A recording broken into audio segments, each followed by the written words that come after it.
मेरा नाम रजनी है। मैं बिस्तर पर लेटी अपने पति के साथ बातों में मगन थी। मेरे पति मुझसे बहुत प्यार करते थे, बल्कि मुझे तो मेरा पूरा ससुराल ही प्यार करता था। मेरे ससुराल में मेरे पति के अलावा मेरे सास और ससुर थे। मेरे पति जगदीप अपने माता पिता के इकलौते बेटे थे। मेरे सास ससुर मुझे अपनी बेटी समान समझते थे। उन्होंने कभी भी मुझे अपनी बहू नहीं माना था और बड़े शौक से वो मुझे अपने बेटे के लिए इस घर में लेकर आए थे। मैं उत्तराखंड की रहने वाली थी और मेरा ससुराल उत्तर प्रदेश का है। कई सालों पहले की बात है, जब हमारे मोहल्ले में रहने वाले मिश्रा जी के यहाँ उनकी सबसे छोटी बेटी की मौत हो गई थी। मैं और मेरी माँ उनके यहाँ दुख जताने के लिए गए हुए थे। मेरे ससुराल वाले मिश्रा जी के यहाँ आए हुए थे। मिश्रा जी की पत्नी और मेरी सास आपस में बहनें थीं, लेकिन मिश्रा जी की पत्नी की मौत पहले हो चुकी थी। अब उनकी बेटी की मौत थी, इसलिए मेरी सास अपनी भांजी के क्रियाकर्म की वजह से उत्तराखंड आई हुई थी। वहां मेरी सास ने मुझे देखा था। जब मिश्रा जी के घर का माहौल थोड़ा बेहतर हुआ और उन लोगों को अब अपने उत्तर प्रदेश वापस जाना था, इसलिए उन्होंने जाने से पहले सोचा कि उन्हें मेरे घर वालों से मेरे रिश्ते की बात कर लेनी चाहिए। उन्होंने मिश्रा जी को पूरी बात बताई तो मिश्रा जी ने कहा कि लड़की बहुत अच्छी है। अगर आप अपने जगदीप के लिए इस लड़की को सोच रहे हो तो बहुत ही अच्छी बात है। इस तरह मिश्रा जी के जरिए मेरे ससुराल वाले हमारे घर आए और उन्होंने मेरी माँ से मेरे रिश्ते की बात की। मेरा इस दुनिया में मेरी माँ के अलावा कोई नहीं था। जब उन लोगों ने बताया कि हम उत्तर प्रदेश के झांसी के रहने वाले हैं और आपकी बेटी हमें बहुत पसंद है, हम इसे अपने घर की बहू बनाना चाहते हैं, हमने सोचा कि जाने से पहले एक बार हमें आपसे बात कर लेनी चाहिए। हम आपको अपना कॉन्टैक्ट नंबर दे जाएंगे, आप हमें जवाब दे देना, मगर उम्मीद है कि आप हमें हाँ में ही जवाब देंगी, क्योंकि हमें आपकी बेटी इतनी पसंद आ गई है कि पहली नज़र में देखते ही हमने इसे अपनी बहू मान लिया है। अगर आपके मन में कोई शंका हो तो आप हमारे यहाँ आकर हमारे बेटे से मिल सकती हो और हमारे घर का माहौल भी देख सकती हो।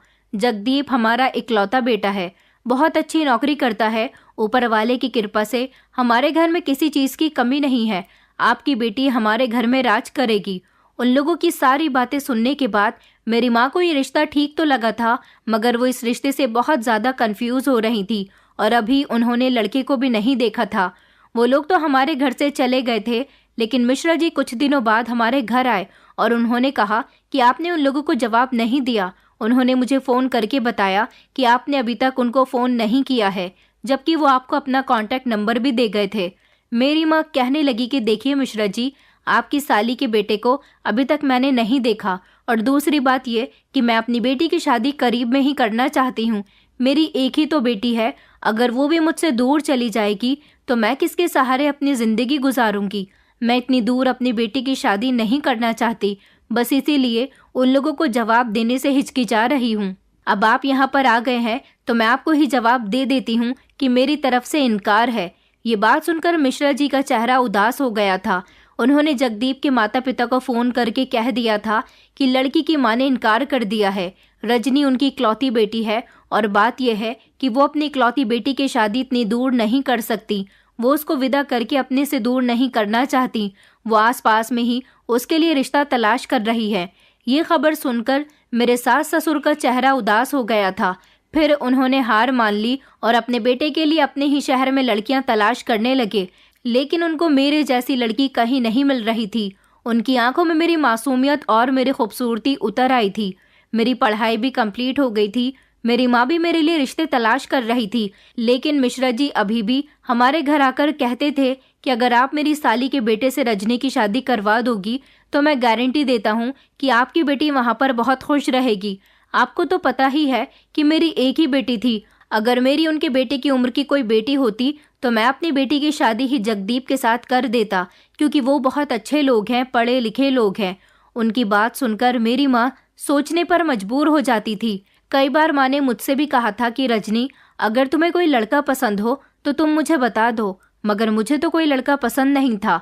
मैंने अपनी माँ से साफ साफ बोल दिया था कि जैसी आपकी मर्जी होगी, जहाँ आपकी खुशी होगी और जहाँ आप मेरी शादी करवाना चाहोगी, मैं वहीं शादी करूँगी, क्योंकि मेरी माँ ने बचपन से ही मेरे लिए सही फैसले किए हैं और अब थोड़ी ना वो मेरे लिए कोई गलत फैसला कर सकती हैं।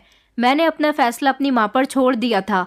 मेरी ऐसी बातों पर मेरी माँ बहुत खुश हुई थी। लगभग 2 महीने इसी तरह से गुजर गए थे।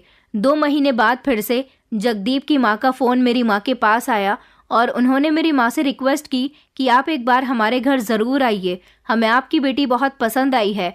हम आपके मोहल्ले में एक हफ्ते रहे, मगर हमने रोज़ वहाँ आपकी बेटी को आते जाते देखा तो वो हमारे दिल को भा गई। मेरी माँ कहने लगी, आपको ही तो हमारी रजनी पसंद आई है, ज़रूरी तो नहीं कि आपके बेटे को भी मेरी बेटी पसंद हो। ऐसा भी तो हो सकता है कि आपके बेटे को कोई और लड़की पसंद हो। आप तो हाथ धोकर मेरी बेटी के पीछे पड़ गई हो। एक बार आपको अपने बेटे की भी तो मर्जी पूछ लेनी चाहिए। आजकल बच्चे ज़्यादातर अपनी पसंद से ही शादियां करनी पसंद करते हैं। वो कहने लगी कि नहीं बहन जी, मेरा बेटा ऐसा नहीं है। मेरा बेटा बहुत समझदार और सुशील है। वो लड़कियों से बातें करना पसंद नहीं करता। उसने अपने फैसले हम पर छोड़ दिए हैं। आप एक बार और सोच लीजिए। हमारे घर आने के बाद आपकी बेटी के भाग जाग जाएंगे और हमें सिर्फ आपकी बेटी चाहिए। उसके अलावा हमें आपसे कुछ भी नहीं चाहिए। मैं वादा करती हूँ कि आपकी बेटी आपसे मिलने के लिए जल्दी जल्दी आती जाया करेगी। हमारे बेटे के पास तो अपनी गाड़ी भी है, उसको वहाँ आने में कोई परेशानी भी नहीं होगी। देखिए, आज मैंने आपसे बड़ी उम्मीद से फ़ोन किया है क्योंकि मेरे पति ने कहा है कि मैं आपसे एक बार और बात करके देख लूँ। शायद आप रजनी को ही हमारी बहू बना दें। एक बार बात करने में कोई हर्ज नहीं है, इसलिए मैंने आपको फ़ोन किया, वरना मैं आपको बार बार फ़ोन करके तंग नहीं करना चाहती। जगदीप की माँ की बात सुनकर मेरी माँ बहुत शर्मिंदा हुई थी और फिर उन्होंने कहा था कि अच्छा ठीक है, मैं मिश्रा जी के यहाँ जाकर उनसे बात करती हूँ कि अगर वो हम लोगों को आपके यहाँ लेकर आ जाए तो मैं अपने भाई के साथ उधर आ जाऊँगी, और अगर हमें लड़का पसंद आया तो हम इस रिश्ते पर गौर कर सकते हैं। ये बात सुनकर जगदीप की माँ बहुत खुश हुई थी और उन्होंने मेरी माँ से कहा भी था कि जी आप ज़रूर हमारे घर आइए, आपका हमारे घर में बहुत बहुत स्वागत है। आपका जिसे मन करे आप हमारे घर लेकर आ सकती हैं। इस तरह मेरी माँ 2 दिन के बाद मिश्रा जी और मेरे मामा जी को लेकर जगदीप के घर चली गई थी। जब उन्होंने जगदीप का घर देखा, उसके घर वालों से मुलाकात की और जगदीप से मुलाकात की तो उन्हें बहुत अच्छा लगा था। मेरी माँ ने तो सपने में भी नहीं सोचा था कि उनकी बेटी के लिए खुद चलकर ऐसा रिश्ता आ सकता है। मेरी माँ तो बहुत खुश हुई और फिर वहाँ माँ ने मेरा रिश्ता हाथों हाथ जगदीप के साथ तय कर दिया था, क्योंकि इतनी दूर जल्दी जल्दी आना जाना तो नहीं हो सकता था। हम गरीब लोग थे। मेरी माँ ने मुझे बड़ी मुश्किलों से पढ़ाया लिखाया था। मैं कहीं नौकरी तो नहीं करती थी, लेकिन हमारा घर बहुत बड़ा था। मेरे पापा की कमाई का ये घर हमारे लिए बहुत बड़ा सहारा साबित हुआ था। हमारे घर के लगभग सारे ही कमरे किराए पर थे। हम 2 माँ बेटी ही तो थे। हमारे पास एक कमरा और एक छोटा सा पोर्शन था, उसमें ही हम लोग अपना गुजारा करते थे। बाकी पूरा घर किराए पर था। हर महीने हमारे पास ढेर सारा किराया आता था, जिससे हम दोनों माँ बेटी का गुजारा आराम से हो जाता था।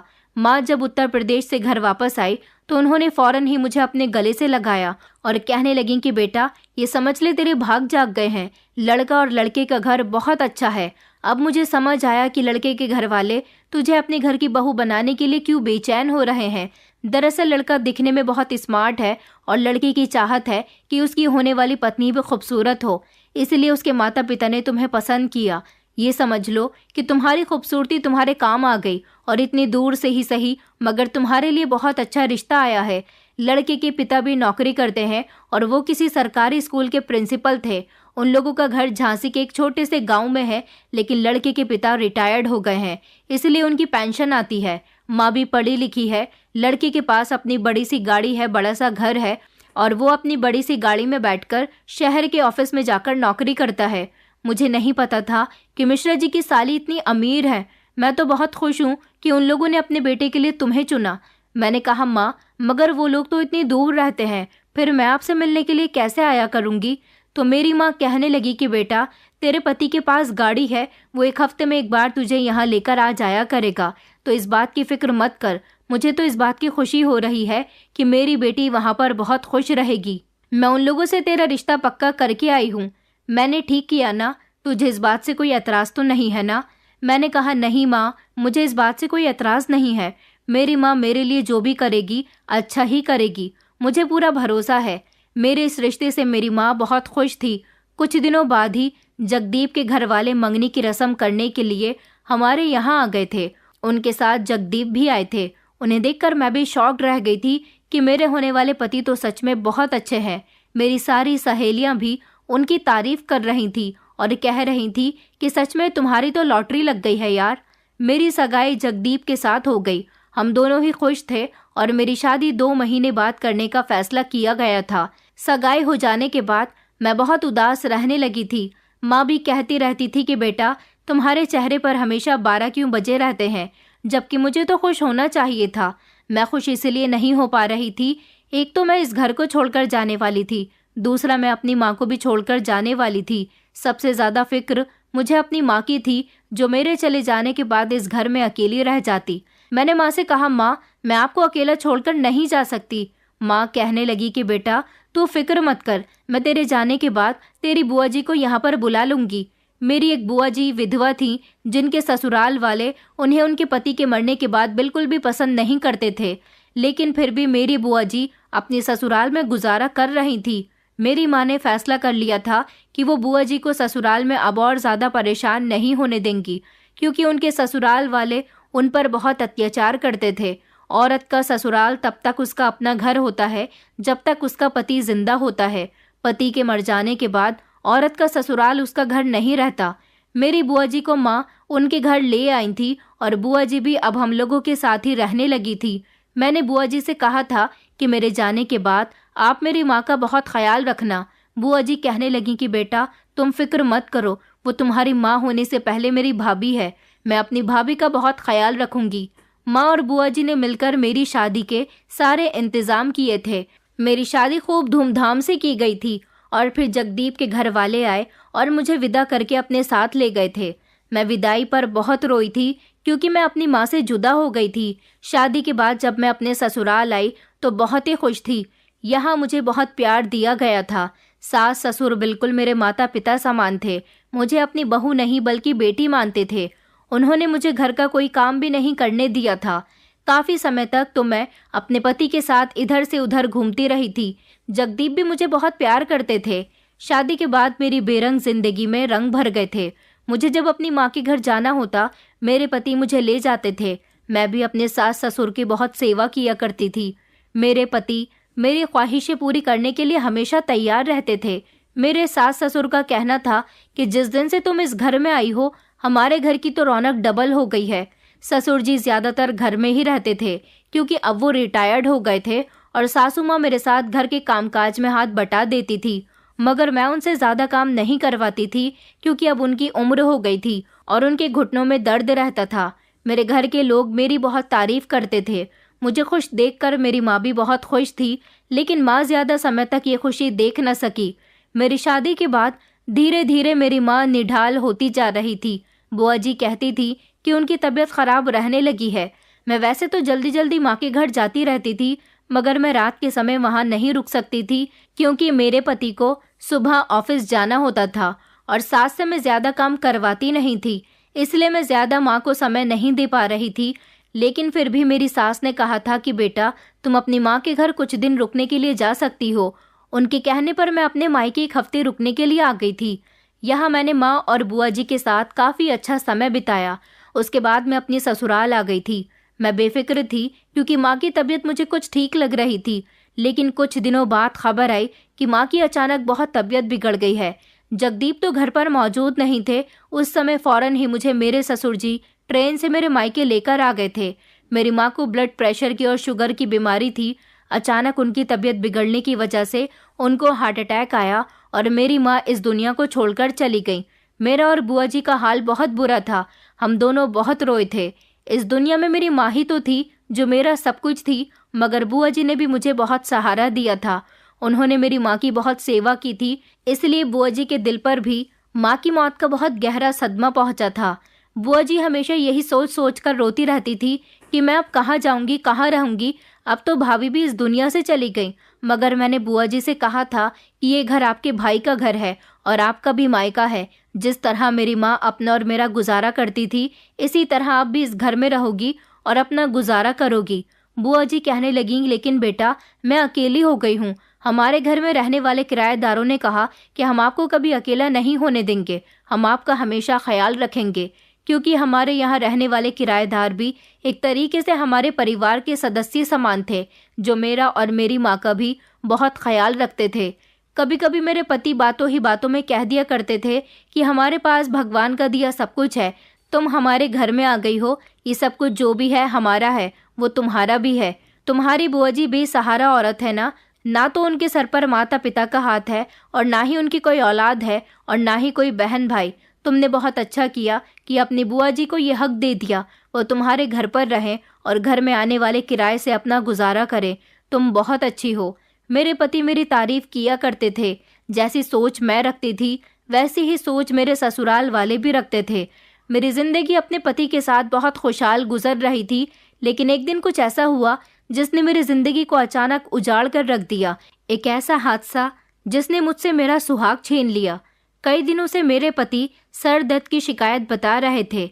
मैंने उनको कई बार कहा था कि आप डॉक्टर के यहाँ चले जाइए, मगर वो हर बार इग्नोर कर दिया करते थे।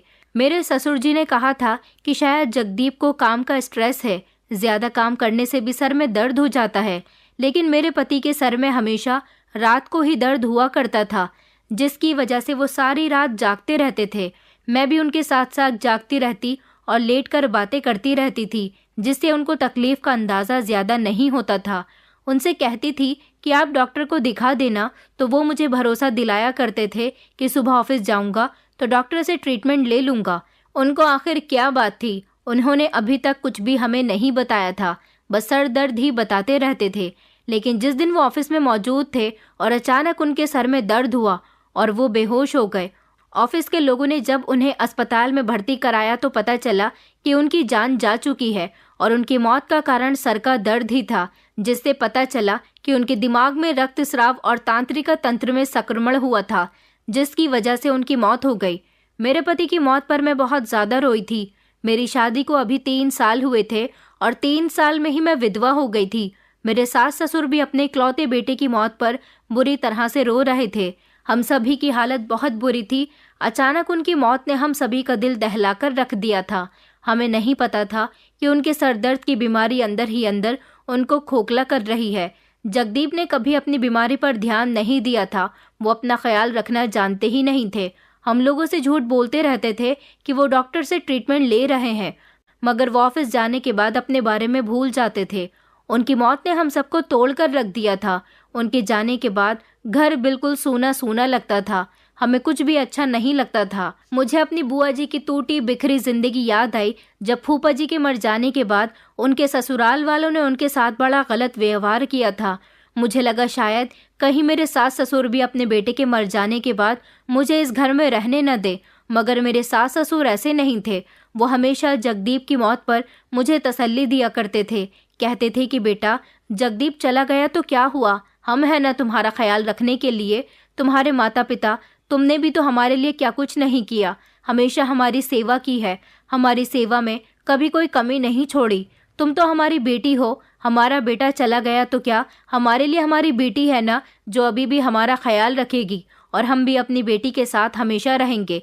ये घर तुम्हारा जिस तरह पहले था, इस तरह अभी भी रहेगा। जगदीप के जाने से हम तुम्हारी जिंदगी में किसी तरह का बदलाव नहीं आने देंगे। मेरे ससुर जी ने जब मुझे ये बात कही तो मुझे खुद पर गर्व महसूस होने लगा था कि मैं दुनिया की शायद बहुत कम औरतों में से आने वाली एक ऐसी औरत हूँ जिसके सास ससुर उसे बहुत प्यार करते हैं।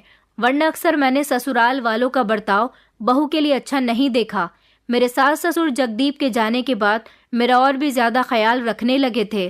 3 साल में जगदीप के साथ रही, मगर मुझे औलाद की खुशी हासिल न हो सकी। मेरा मन तो बहुत करता था कि मैं माँ बनने का सुख देख सकूं। मैं जगदीप से कहती कि हमें डॉक्टर के पास चलना चाहिए, पता लगाना चाहिए कि हम दोनों अभी तक पेरेंट्स क्यों नहीं बन सके। जगदीप कहते कि तुम फिक्र मत करो, ऊपर वाला जब चाहेगा तब हमारी गोद भर देगा। मैंने कहा कि अगर मुझ में कोई कमी हुई तो? मेरे पति कहने लगे कि कोई बात नहीं, अगर तुम में कोई कमी हुई तो देखा जाएगा। वैसे मुझे नहीं लगता कि मेरी पत्नी में कोई कमी हो सकती है। मेरी पत्नी इस दुनिया की सबसे अच्छी पत्नी है। उनकी ऐसी बातें मुझे आज भी याद आती थी और मैं उनकी बातों को याद करके रोती रहती थी, क्योंकि अब तो वो इस दुनिया से चले गए थे। अब यहाँ उनकी यादें ही रह गई थी। मैं गुमसुम सी बैठी रहती थी। घर के जो काम होते वो कर लिया करती थी, मगर मेरे सास ससुर मेरे लिए बहुत परेशान रहते थे। उनको मेरा इस तरह से गुमसुम रहना बिल्कुल भी अच्छा नहीं लगता था। हमारे गांव का भी कोई ना कोई हमारे घर में दुख जताने के लिए आता रहता था। एक दिन हमारे गांव की एक औरत हमारे यहाँ आई और मेरी सास से कहने लगी कि मुझे अच्छा नहीं लगता कि तुम्हारी बहू भरी जवानी में विधवा हो गई और फिर तुम लोगों ने तो अपनी बहू को बेटी बनाकर रखा हुआ है। देखो, ये अभी जवान है। मैं तो तुम्हें यही सलाह दूंगी कि इसकी दूसरी शादी कर दो या फिर इसे इसके मायके भेज दो। इसके माता पिता चाहेंगे तो इसकी दूसरी शादी करवा सकते हैं। मेरी सास ने कहा कि मेरी बहू का इस दुनिया में हमारे अलावा कोई नहीं है। अब हम ही इसके माता पिता हैं और हम अपनी बहू को कहीं नहीं जाने देंगे। वो औरत कहने लगी कि देखो बहन, तुम मेरी बात नहीं समझ रही हो। तुम अपनी बहू की जिंदगी बर्बाद मत करो। सारी जिंदगी वो तुम लोगों की सेवा करते करते गुजार देगी। क्या तुम लोग यही चाहते हो? सोचो, उसका भी परिवार होगा तो वह अपने परिवार के साथ खुश रहेगी। उसकी शादी करवा दो। जब तक तुम लोग हो तब तक उसका ख्याल रख रहे हो और अब तो तुम दोनों की भी उम्र हो रही है। फिर तुम्हारी बहू अकेली रह जाएगी। अगर उसकी परवाह ही है तो उसकी शादी करके उसे उसके घर भेज दो। मेरी सास के दिमाग में ये बात आई तो उन्होंने फौरन ही मेरे ससुर जी से इस बारे में बात की थी। ससुर जी कहने लगे कि बात तो बिल्कुल ठीक है। आखिर हम बहू को अपने साथ कब तक रख सकते हैं? उसकी भी तो अपनी जिंदगी है। क्या वो बेचारी सारी जिंदगी हमारी सेवा करते करते ही बिता देगी? मुझे उस बेचारी पर बहुत ख्याल आता है कि भरी जवानी में ही वो हमारे बेटे की विधवा हो गई है। तुम गांव की 2-3 औरतों से बहू के रिश्ते की बात करो। हम बहू की जल्द से जल्द शादी कर देंगे। बिल्कुल बेटी की तरह उसे अपने घर से विदा करेंगे।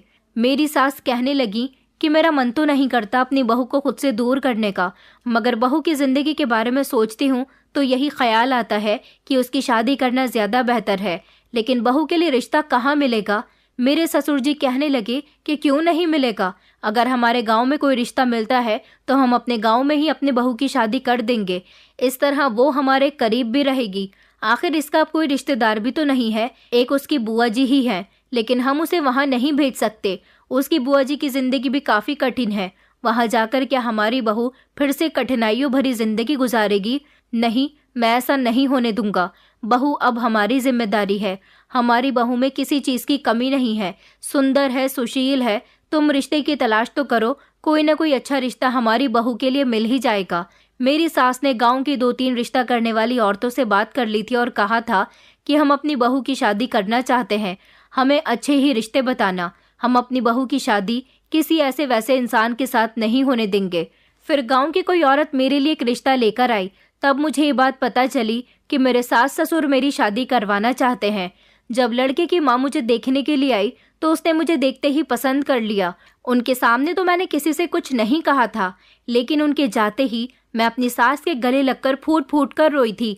मैंने कहा, आप लोग ये क्या कर रहे हैं? मुझे शादी नहीं करनी। मैं सारी जिंदगी जगदीप की विधवा बनकर गुजार सकती हूँ। मेरी सास कहने लगी कि नहीं बेटा, मगर हम ऐसा नहीं चाहते कि सारी जिंदगी तुम हमारे बेटे की विधवा बनकर रहो। तुम्हारा भी सजने संवरने का हक है। अभी तुम्हारी उम्र नहीं निकली है। अभी तो तुम्हारी जिंदगी को खुलकर जीने की उम्र है और ऐसी उम्र में तुम्हें विधवा के रूप में हम नहीं देख सकते। बेटा, हमारी मानो तो तुम शादी कर लो। जिस लड़के का रिश्ता तुम्हारे लिए आया है वो लड़का बहुत अच्छा है, पढ़ा लिखा है।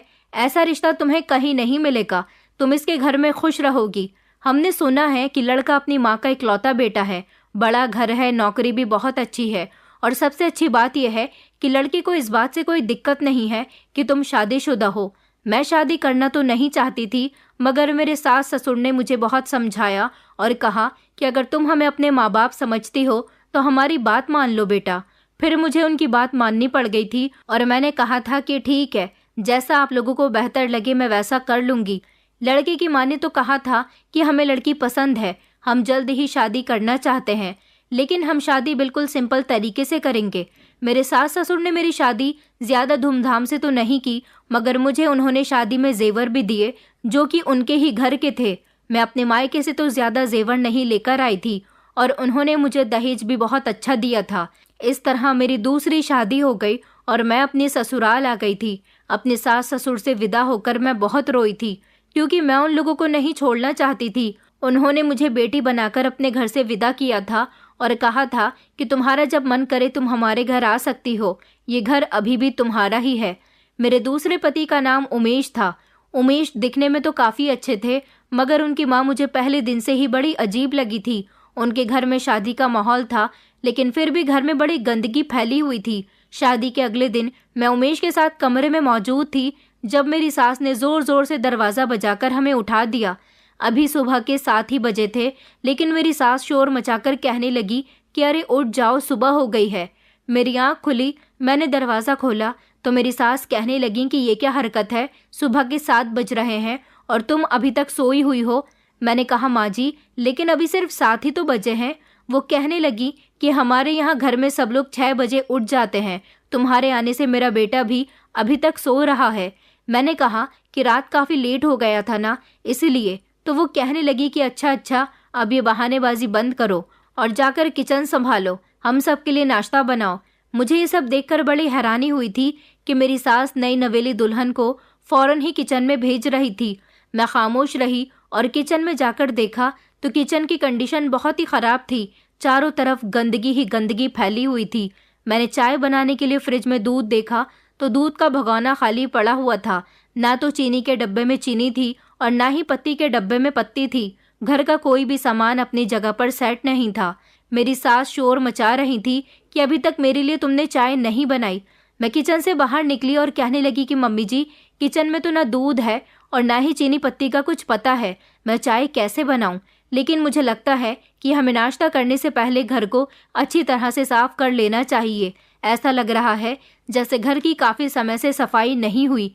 मेरी इस बात पर मेरी सास शर्मिंदा होने लगी और कहने लगी कि हाँ, वो मेरी तबीयत ठीक नहीं रहती, इसलिए मुझसे घर का कोई काम नहीं होता। अब तुम आ गई हो तो घर के सारे कामकाज तुम ही देख लेना, मगर मुझे पहले चाय दे दो।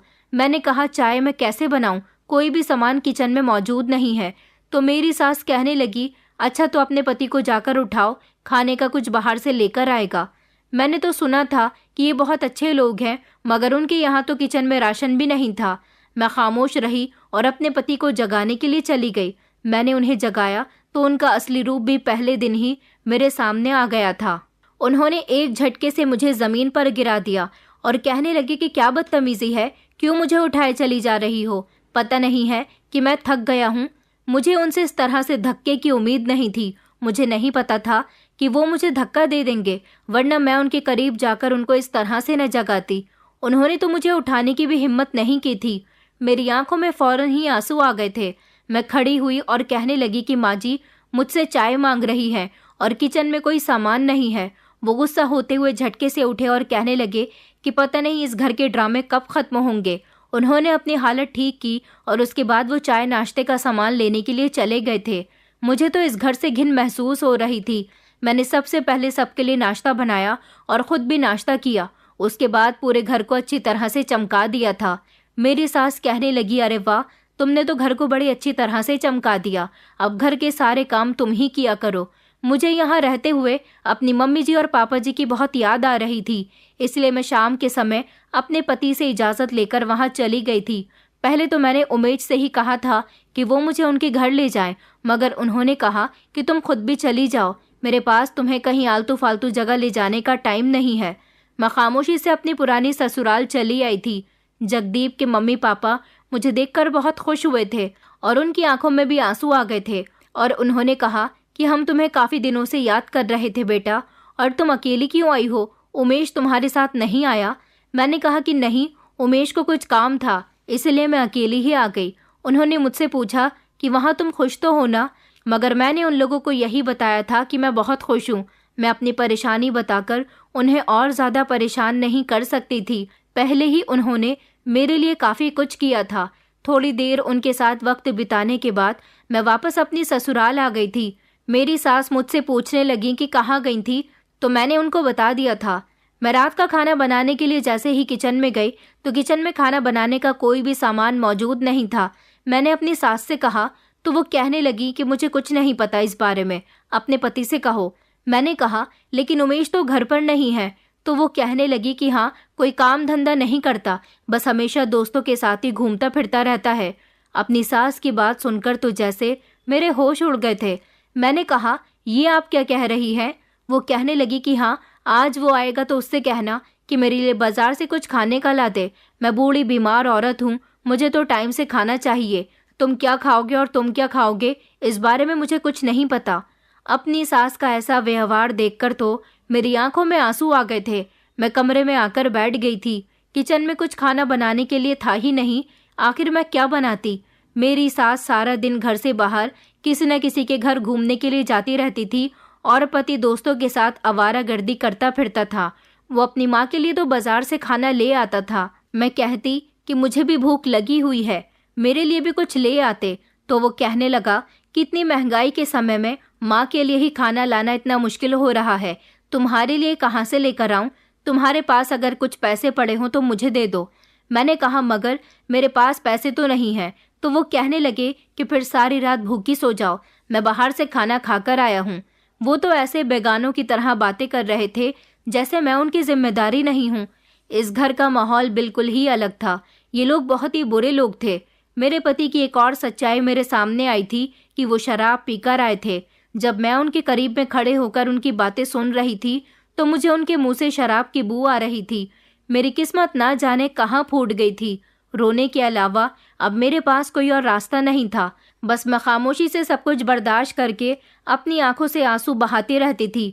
मेरे पति के पास तो कोई पैसा नहीं होता था। अब मेरे पति और सास मुझे टॉर्चर किया करते थे कि मैं अपनी पुरानी ससुराल से जाकर पैसे लेकर आया करूं, लेकिन मैंने उनसे इनकार कर दिया। मैंने कहा मैं ये काम नहीं करूंगी। मेरे इनकार करने पर मेरी सास ने मुझे बालों से पकड़कर मारा और कहने लगी कि तू वहां जाएगी, पैसे लेकर आएगी, तभी तुझे खाना मिलेगा। हमारे पास खाने के लिए कुछ भी नहीं है, जा और पैसे लेकर आ। मैं रोती हुई जगदीप के घर चली गई। वहां जाने के बाद मैंने मम्मी पापा से कहा कि मुझे कुछ पैसों की ज़रूरत है। दरअसल उमेश को सैलरी नहीं मिली, इसलिए घर में कुछ परेशानी आ रही है।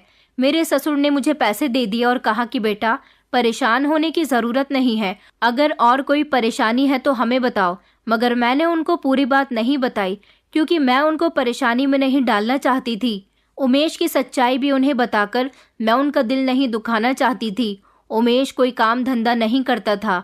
उसकी माँ हमेशा मुझे ताने देती रहती थी कि तुझ जैसी विधवा लड़की से कोई शादी नहीं करता।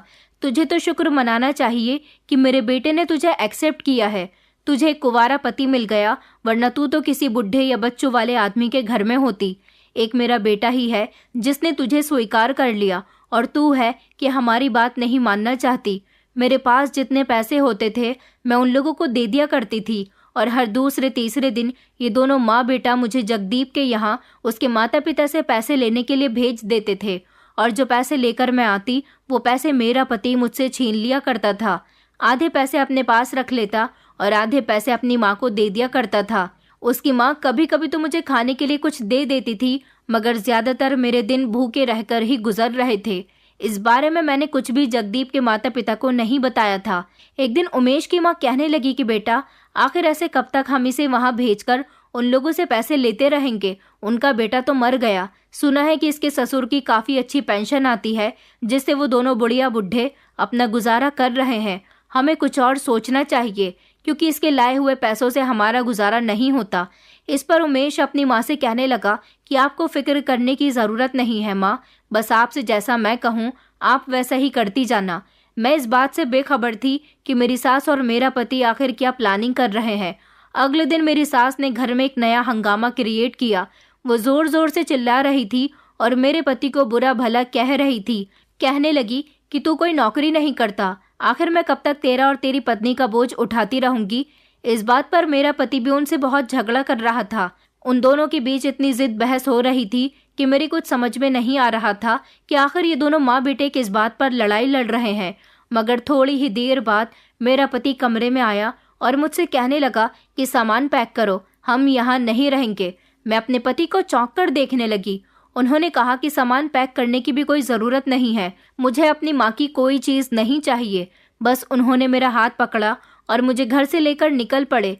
मेरी तो कुछ समझ नहीं आ रहा था कि आखिर ये सब क्या हो रहा है। उन्होंने मुझसे कहा कि रजनी मुझे माफ़ कर दो, मैं तुम्हें अपने घर में चैन और सुकून की ज़िंदगी नहीं दे सका, लेकिन अब सब कुछ ठीक हो जाएगा। माँ की वजह से ही ये सब कुछ हो रहा था। मैं उस घर को छोड़कर आ गया हूँ। मैंने कहा मगर आप अपना घर कैसे छोड़ सकते हो? वो कहने लगे मैं माँ से बहुत नाराज़ हूँ, वो बेवजह ही मुझसे झगड़ा करती रहती है। चलो हम तुम्हारे पहले पति के घर चलते हैं। मैंने कहा वहाँ हम लोग क्या करेंगे? तो वो कहने लगे अरे मैं तुम्हें ऐसे सड़कों पर लेकर तो नहीं फिर सकता ना, आखिरकार वो तुम्हारे माता पिता समान है, तो मैं घर में रहने के लिए जगह तो दे ही सकते हैं ना। मेरी कुछ समझ नहीं आया। उन्होंने मेरा हाथ पकड़ा और मुझे फौरन ही जगदीप के घर लेकर आ गए थे। मैं बार बार उनसे कह रही थी कि आखिर आपको क्या प्रॉब्लम है और आप मुझे वहाँ क्यों लेकर जा रहे हैं, मगर उन्होंने मेरी एक न सुनी। जो उनका मन कर रहा था वो सिर्फ वैसा ही कर रहे थे। जब हम वहाँ पहुँचे तो मम्मी पापा मुझे और उमेश को देखकर परेशान हो गए। उन्होंने कहा कि बेटा, अचानक तुम लोग यहाँ, क्या बात है? मैं तो बिल्कुल खामोश थी, लेकिन उमेश ने उनको बताया कि दरअसल अंकल, मेरी मम्मी के साथ झगड़ा हो गया है। मैं अपनी पत्नी को तंगी भरी जिंदगी नहीं दे सकता। क्या आप मुझे अपने घर में कुछ दिन रहने की परमिशन दे सकते हैं? दरअसल हमारा किराए का घर है ना, इसलिए माँ भी बहुत परेशान रहती है। ये बात सुनकर मम्मी पापा परेशान हो गए। वो कहने लगे, बेटा, अगर तुम्हें इतनी ही परेशानी थी तो तुमने हमें पहले क्यों नहीं बताया? ये घर भी तो तुम लोगों का ही है। तुम लोग जितने दिन चाहे हमारे घर में रह सकते हो। उन्होंने मुझे भी उमेश के सामने डांट लगाई और कहा कि तुमने ये बात हमें पहले क्यों नहीं बताई। लेकिन साथ ही साथ वो लोग कंफ्यूज भी थे, क्योंकि रिश्ता लगाने वाली औरत ने उनको ये बताया था कि वो घर उमेश का अपना है। जब मेरे ससुर जी ने उमेश से ये सवाल किया तो उमेश कहने लगा कि वो घर मेरा अपना ही था, मगर कारोबार में पैसा लगाने की वजह से मुझे अपना घर बेचना पड़ गया, और जिस आदमी ने हमारा घर खरीदा हम उसी घर में किराएदार की हैसियत से रहने लगे। मेरे ससुर ये बात अच्छी तरह से समझ सकते थे कि कारोबार में फायदा नुकसान तो चलता रहता है, लेकिन उन्हें ये नहीं पता था कि इंसान तो कुछ भी नहीं करता था। मेरी समझ नहीं आ रहा था कि आखिर उसने अपना घर क्यों छोड़ा और इतनी जल्दबाजी में ये सब कुछ हो गया कि मेरी कुछ समझ ही नहीं आया। अब मैं और उमेश यहाँ जगदीप के ही घर में रह रहे थे। मम्मी जी बार बार मुझसे पूछती थीं कि बेटा, अगर कोई परेशानी है तो मुझे बताओ, मगर मैंने अभी भी उन्हें कुछ नहीं बताया था। हम लोग काफ़ी दिनों तक वहाँ रहते रहे। उमेश उनकी कमाई पर आराम से ऐश कर रहा था। वहाँ उसे खाने पीने को भी खूब मिल रहा था। मैंने एक रात उसे देखा कि वो किचन से खाना चोरी कर रहा था। वो खाना पैक करके घर से बाहर चला गया था। मैं समझ गई थी कि वो ज़रूर खाना अपनी माँ को देने गया होगा, मगर उसे ये सब करने की क्या ज़रूरत थी? हमें वहाँ रहते हुए लगभग 1 हफ्ते से भी ज़्यादा हो गया था। उमेश के दिन बहुत अच्छे गुजर रहे थे।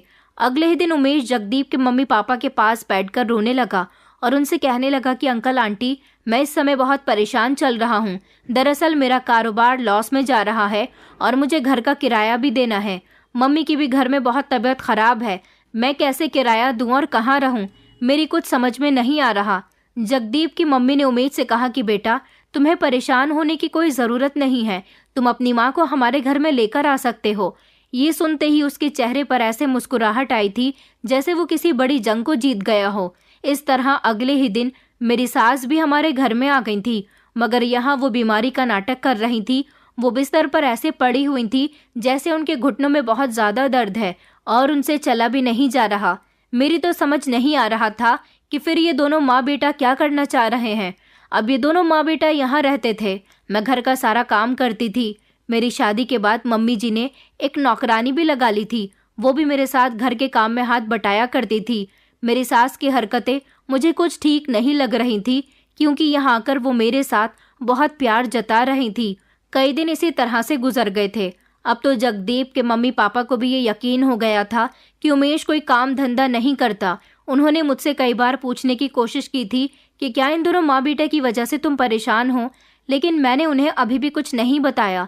मैं हर बार उनकी बुराइयों को जगदीप के माता पिता के सामने आने से छुपाती रही थी।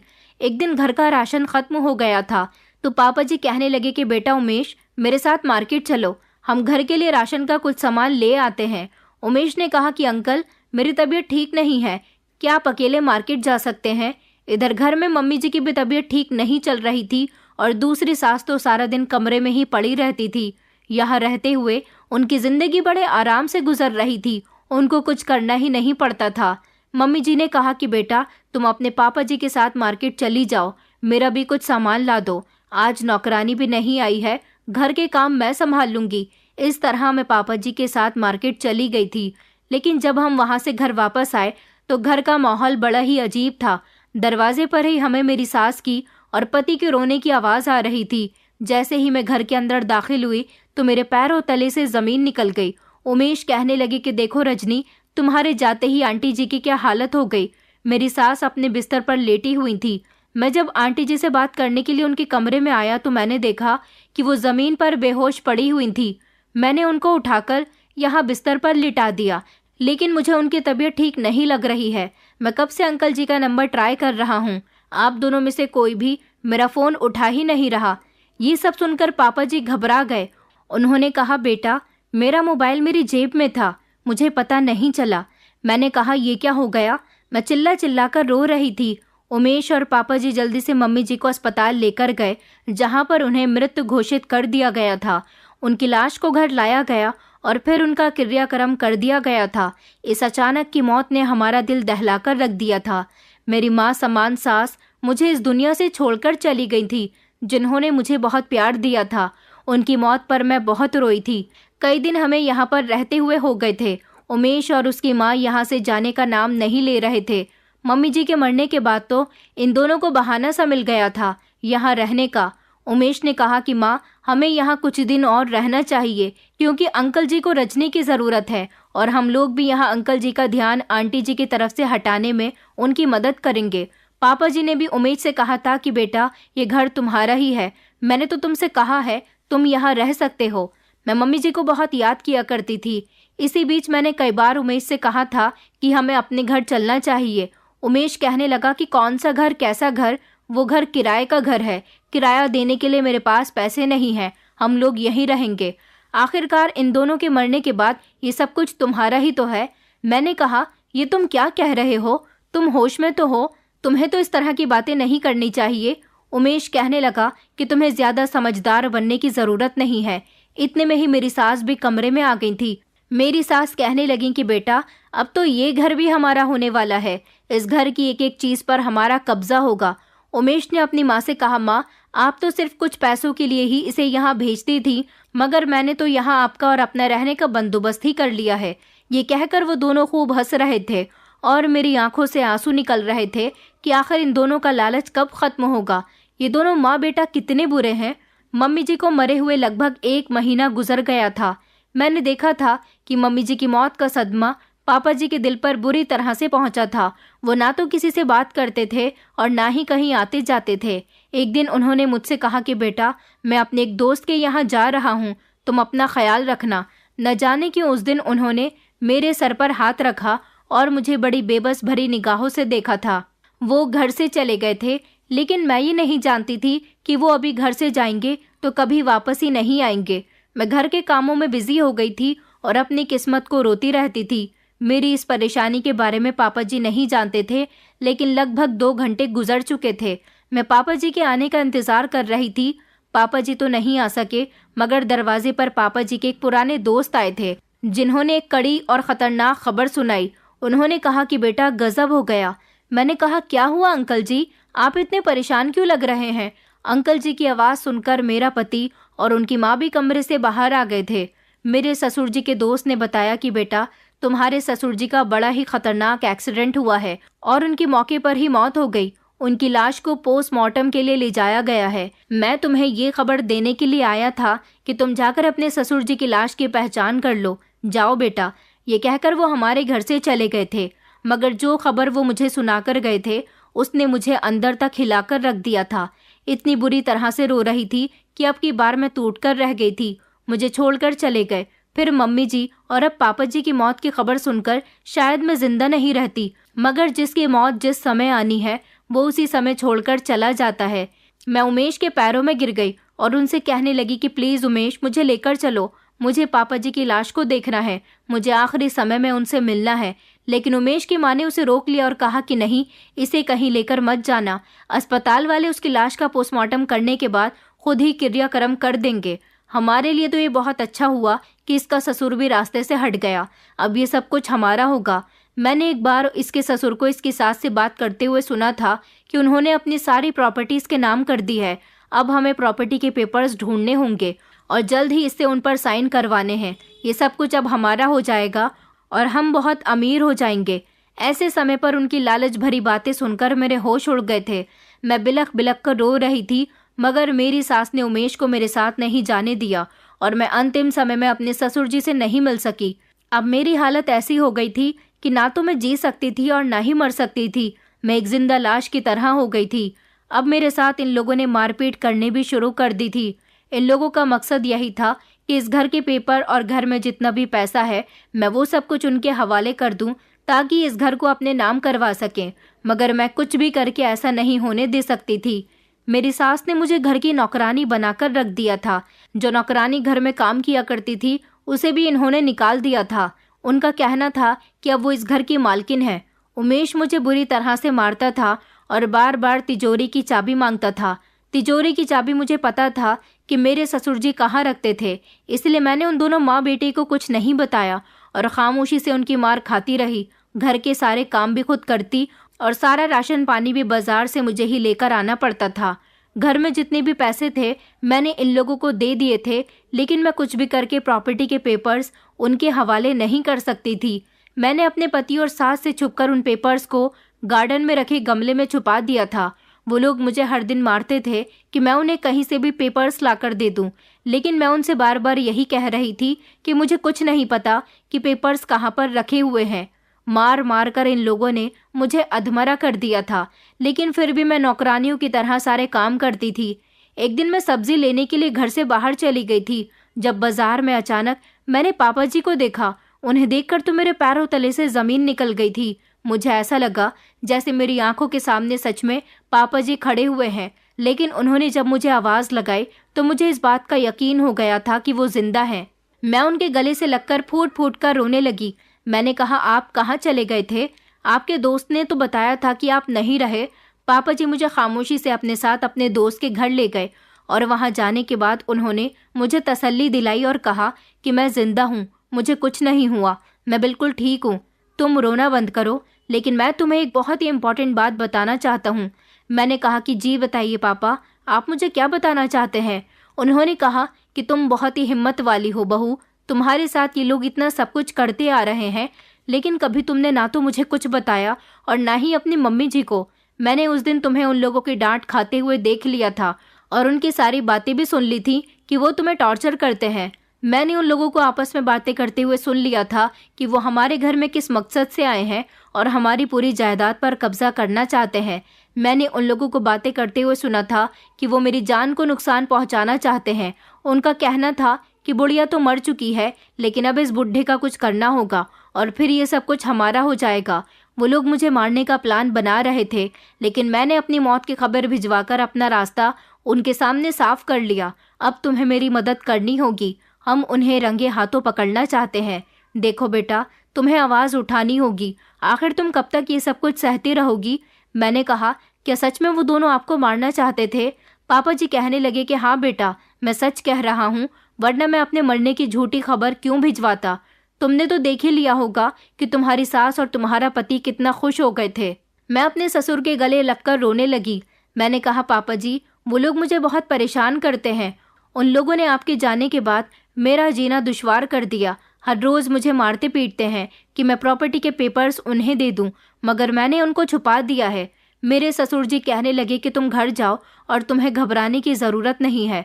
मैं बिल्कुल ठीक हूँ और यहाँ अपने दोस्त के घर में रह रहा हूँ। अभी मैं ये राज नहीं खोल सकता कि मैं जिंदा हूँ। मेरे दिल को तसल्ली हो गई थी कि पापा जी जिंदा हैं, लेकिन मुझे तसल्ली से काम लेना था। ये लोग मेरे साथ जैसा करते मैं खामोशी से उसे बर्दाश्त कर रही थी। मैंने जानबूझकर वो पेपर्स गमले से बाहर निकाल कर रख दिए थे और अपने ससुर जी तक खामोशी से खबर पहुंचवा दी थी कि पेपर्स जैसे ही मेरे पति के हाथ लगे, उन्होंने मुझे ब्लैकमेल करना शुरू कर दिया कि मैं जल्द से जल्द इन पेपर्स पर साइन कर दूं और सारी दौलत उनके हवाले कर दूं, मगर मैं ऐसा नहीं कर सकती थी। मैं उनकी मार खाती रही। इसी दौरान मेरी सास आ गई और उन्होंने कहा कि बेटा, मुझे लगता है कि तुम्हें इसे जान से ही मार देना चाहिए, क्योंकि पेपर्स अब हमारे पास आ चुके हैं। जब इसकी आंखों के सामने मौत खड़ी होगी तो ये खुद ही इन पर साइन कर देगी और ये सब कुछ हमारा हो जाएगा। आखिर इस दौलत को हासिल करने के लिए हमने क्या कुछ नहीं किया। उस बुढ़े को मारने की कोशिश की, मगर वो तो खुद ही मर गया। और वो बुढ़िया, उसने हमारी बातें सुन ली थी। वो हमारी सच्चाई खोलने वाली थी कि हम इस घर में किस मकसद से रह रहे हैं, लेकिन हमने उसे भी अपने रास्ते से साफ कर दिया। हम आज कामयाब हो गए। मैंने कहा, तुम क्या कह रही हो? क्या आप लोगों ने उन्हें मारा था? मेरी सास कहने लगी कि हाँ, उसने हमारी बातें सुन ली थी। उसने कहा कि वो तुम्हें सब कुछ बता देगी। हमने उसे मना भी किया मगर वो नहीं मानी, तो इसीलिए मैंने उसका मुंह दबोच लिया और दम घुटने से उसकी मौत हो गई। तुम लोगों से झूठ बोल दिया कि वो कमरे में बेहोश पड़ी हुई थी। मेरा पति चाकू लेकर आया और उसने मेरी गर्दन पर रख दिया। मेरी सास कहने लगी कि इसके आगे पेपर्स रखो, ये इन पर साइन करेगी, लेकिन मैं चिल्ला रही थी। ये लोग आज मुझे भी जान से मार देने वाले थे, मगर इतने में ही तेज रफ्तार से दरवाजा खुला और मेरे ससुर जी पुलिस के साथ घर के अंदर दाखिल हुए। मौके पर ही उन दोनों माँ बेटे को अरेस्ट कर लिया गया था। पुलिस ने उन दोनों की सारी बातें सुन ली थी। मैं जानती थी कि पेपर जैसे ही इन लोगों के हाथ लग जाएंगे, ये मेरी भी जान लेने की कोशिश करेंगे। इसलिए मैंने पहले ही खामोशी से अपने ससुर जी को खबर भिजवा दी थी कि आज वो पुलिस को लेकर आ जाएं। मैं इन लोगों की एक एक करतूत को अच्छी तरह से जानती थी। मैं अपने ससुर जी के गले लगकर बहुत रोई थी, क्योंकि उन दोनों माँ बेटे ने मुझे बहुत परेशान किया था। मैं अपने ससुर जी के गले लगकर बहुत रोई थी, क्योंकि उन दोनों माँ बेटे ने मुझे बहुत परेशान किया था। उनका लालच दिन ब दिन बढ़ता जा रहा था। मैंने इतने दिन तक मार इसीलिए बर्दाश्त की क्योंकि मैं ये बात अच्छी तरह से जानती थी कि अगर ये घर भी इनका हो गया तो ये लोग मुझे घर से धक्के मारकर निकाल देंगे। फिर मैं कहाँ जाऊंगी। आज उनकी सारी सच्चाई पुलिस के सामने आ गई थी और पुलिस ने इन दोनों को अरेस्ट करके सलाखों के पीछे डाल दिया था। मेरे ससुर जी ने कहा कि बेटा, गलती मेरी ही है, मुझे तुम्हारी शादी देखभाल कर करनी चाहिए थी। मैंने कहा नहीं पापा जी, आपकी कोई गलती नहीं है। अब मैं आपको छोड़कर कहीं नहीं जाऊंगी, सारी जिंदगी आपकी सेवा करूंगी। मेरे ससुर जी ने मुझे स्कूल में टीचर की नौकरी पर लगवा दिया और अब मैं टीचिंग करती हूँ। लेकिन मेरा शादीशुदा जिंदगी से भरोसा उठ गया। अब मुझे शादी नहीं करनी। कुछ सास ससुर माता पिता समान होते हैं। मेरे सास ससुर ने ये साबित कर दिया कि बहुएं भी बेटियां बन सकती हैं अगर उन्हें बेटियां बनकर प्यार किया जाए तो। दोस्तों, उम्मीद करती हूँ आपको हमारी कहानी पसंद आई होगी। कहानी पसंद आई है तो वीडियो को लाइक करें, चैनल पर नए हैं तो चैनल को सब्सक्राइब करें और हाँ, नोटिफिकेशन बेल को ज़रूर दबाएं ताकि अगली अपडेट सबसे पहले आपको मिले।